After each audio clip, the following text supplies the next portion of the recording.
Hello friends, कैसे हैं आप सभी। उम्मीद है आप सभी बहुत अच्छे होंगे। बहुत दिनों बाद मुलाकात हो रही है। आज आपका जो बाल विकास का पेपर हुआ मेरे पास आ चुका है। और बाल विकास का जो पेपर मैंने देखा है, उम्मीद करता हूं कि आपका बहुत अच्छा गया होगा। क्योंकि अगर आपने क्लासेस ली हैं, नोट्स लिए हैं, तो ज़्यादातर नोट्स से ही फंसा था। ठीक है। ऑप्शनल जो क्वेश्चन है, एक दो क्वेश्चन जो होते हैं वो एक ऊपर नीचे आ जाते हैं। ठीक है, एक दो बाहर से डालते ही हैं। क्योंकि पूरे 15 में से 15 देना उनके लिए भी पॉसिबल नहीं है, तो वो चाहते हैं एक दो नंबर काट लिए जाएँ। ठीक है, लेकिन उससे कोई फ़र्क नहीं पड़ता।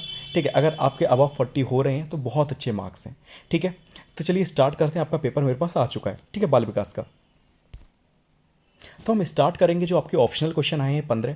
ठीक है, उनकी हम बात करेंगे आज की इस वीडियो में। ठीक है, कि कौन कौन से क्वेश्चन थे, क्या उनके आंसर हैं। उम्मीद है आप सभी के ज़्यादातर ये मान लीजिए 13 अबव होने चाहिए। ठीक है, 13 तो होने चाहिए। ठीक है, एक दो तो ये होता है कि डेफिनेशन वगैरह वो बाहर से दे देते हैं ताकि बच्चे उसमें कन्फ्यूज हो और एक दो नंबर काट सके उनके। ठीक है, तो उसमें कोई प्रॉब्लम नहीं, वो सबका ही कटता है। ठीक है, वो एक दो गलतियाँ सबसे ही होती हैं। ठीक है, तो पहला जो आपका क्वेश्चन आया था कि टीएटी परीक्षण व्यक्तित्व परीक्षण का निर्माण किसने किया था। ठीक है, टीएटी जो व्यक्तित्व परीक्षण था वो किसने किया था। ठीक है, इसमें ऑप्शन दिए थे आपके हरमन रोशा, मॉर्गन एवं मुरे, थर्स्टन, सी कोड एवं बैकमैन। तो देखिए, सी कोड एवं बैकमैन तो आप ऐसे ही हटा सकते हैं कि उनका नाम आपने सुना ही नहीं होगा। ठीक है, जब भी हम पढ़ रहे थे परीक्षणों के बारे में तो इनका नाम नहीं सुना था। थर्स्टन भी नहीं था क्योंकि इनका नाम हमने बुद्धि में पढ़ा था, तो ये भी नहीं था। ठीक है, हरमन रोसा तो मैंने आपको बताया था, इंक ब्लॉक टेस्ट इन्होंने दिया था। ठीक है, स्याही धब्बा परीक्षण इन्होंने दिया था। तो इसका जो सही आंसर था वो क्या हो जाएगा, तो मॉर्गन एवं मुरे हो जाएगा। तो इसका सही आंसर है आपका मॉर्गन एवं मुरे। ठीक है, तो ये बिल्कुल करेक्ट आंसर हो जाएगा, मॉर्गन एवं मुरे। नेक्स्ट आपका जो क्वेश्चन आया था कि केंद्रीय प्रवृत्ति का मापक नहीं है, तो मैंने आपको स्टैटिक्स में ये बताया था कि केंद्रीय प्रवृत्ति के 3 मापक होते हैं। कौन कौन से, तो उसमें आपका मध्यमान आ जाता है, मध्यांक आ जाता है और बहुलक आ जाता है।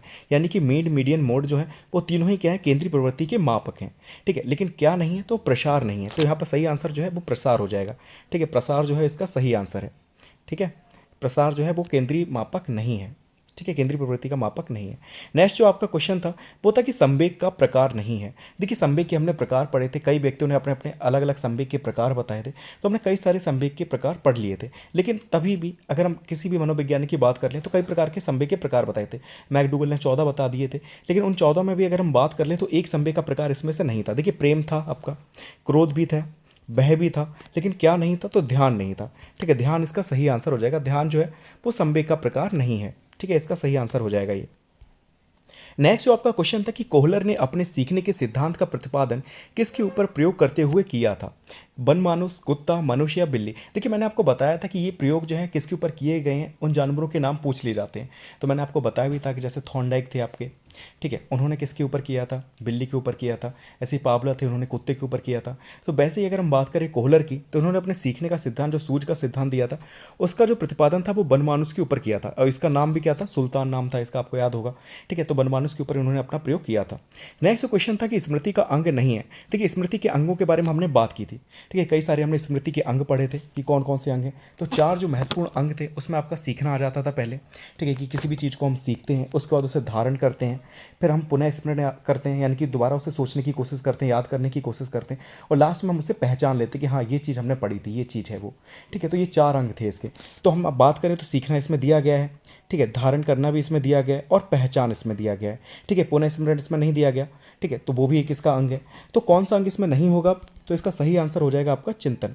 ठीक है, चिंतन जो है वो स्मृति का अंग नहीं होता। ठीक है, ये चीज़ याद रखना, ये इसका सही आंसर था। नेक्स्ट जो आपका क्वेश्चन था कि कल्पना की समग्र स्मृतियां हैं, ये कथन किसका है। तो देखिए, एक तो मैंने आपको बताया था कि कथन ये लोग डालते ही हैं। ठीक है, कोई भी सब्जेक्ट का पेपर हो, एक दो कथन ऐसे डाल देते हैं जो आपने सुने ही नहीं होते हैं। ठीक है, वो ऐसा नहीं कि ये SCERT में आपको देखने को मिल जाएगा, SCERT में भी आपको ये क्वेश्चन देखने को नहीं मिलेगा। तो ये कहीं बाहर से ही डाल देते हैं ताकि एक दो नंबर काट सकें। ठीक है, तो कल्पना की समग्र स्मृतियां हैं, ये कथन किसका है। तो पहला ऑप्शन दिया था बोरिंग तथा अन, दूसरा था गेट्स व अन, तीसरा था रेवन और तीसरा फोर्थ आपका मैकडूगल। तो हम बात करें मैकडूगल की डेफिनेशन मैंने आपको लिखाई थी। ठीक है, तो ये वो डेफिनेशन नहीं है। ठीक है, रेवन ने ये कहा नहीं।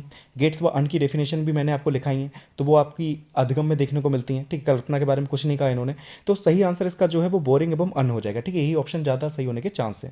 ठीक है, तो आप ऐसे करके भी क्या कर सकते हैं, एलिमिनेट जो प्रोसेस है उसे अप्लाई करते हुए भी चीज़ों को सही कर सकते हैं कि एक एक करके हटाते जाइए, कौन सा आपको सही लग रहा है। ठीक है, ये गलत हो सकता है, इसे हटा दीजिए। तो ऐसे करके भी आप ऑप्शन को सही कर सकते हैं।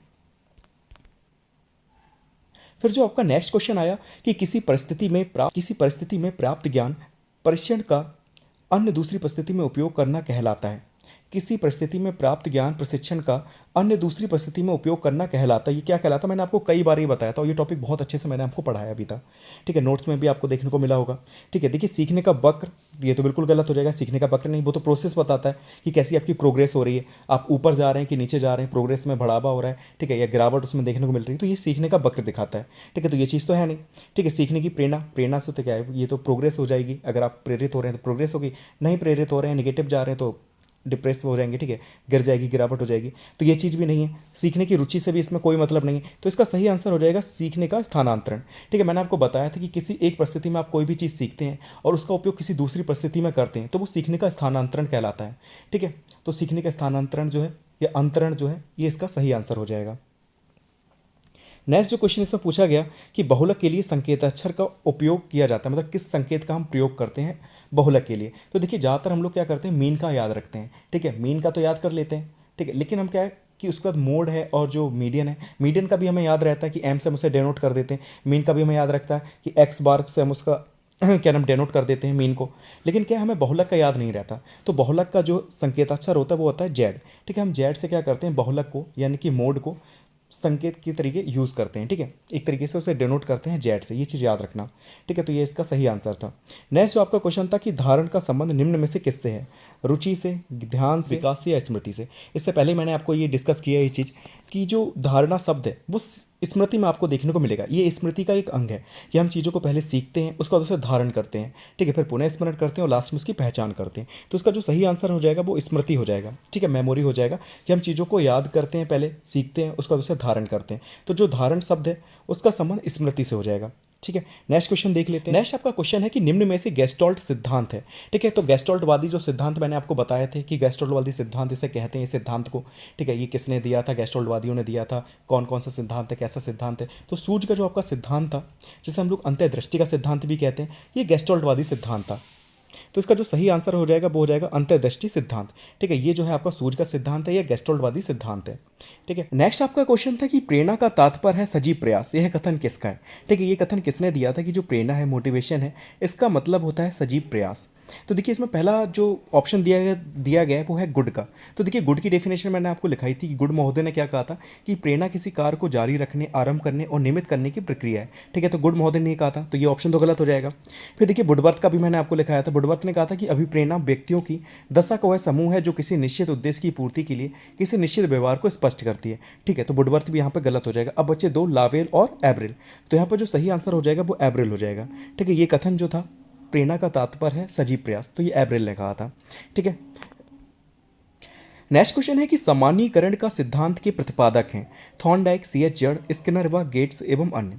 ठीक है, देखिए कि किसने कहा था, सामान्यीकरण का सिद्धांत किसने दिया था, थॉर्नडाइक ने दिया था, सी.एच. जड़ ने दिया था, स्किनर ने दिया था, या गेट्स एवं अन्य ने दिया था। तो देखिए ये चीज़ मैंने आपको लिखाई भी थी, सामान्यीकरण का सिद्धांत मैंने आपको पढ़ाया भी था। किस में पढ़ाया था, तो अधिगम स्थानांतरण के जो सिद्धांत मैंने लिखाए थे उसमें एक सिद्धांत था आपका सामान्यीकरण का सिद्धांत। ठीक है, और ये किसने दिया था, तो सी.एच. जड़ ने दिया था। ठीक है, सी.एच. जड़ जो है इसका सही आंसर हो जाएगा। ठीक है, तो सामान्यीकरण का सिद्धांत किस में आता था, तो अधिगम स्थानांतरण में आता था, और ये किसने दिया था, सी.एच. जड़ ने दिया था। नेक्स्ट क्वेश्चन है आपका कि रोरसा स्याही धब्बा परीक्षण में कुल कितने कार्ड होते हैं। ठीक है, कार्डों की संख्या आपसे पूछी गई है।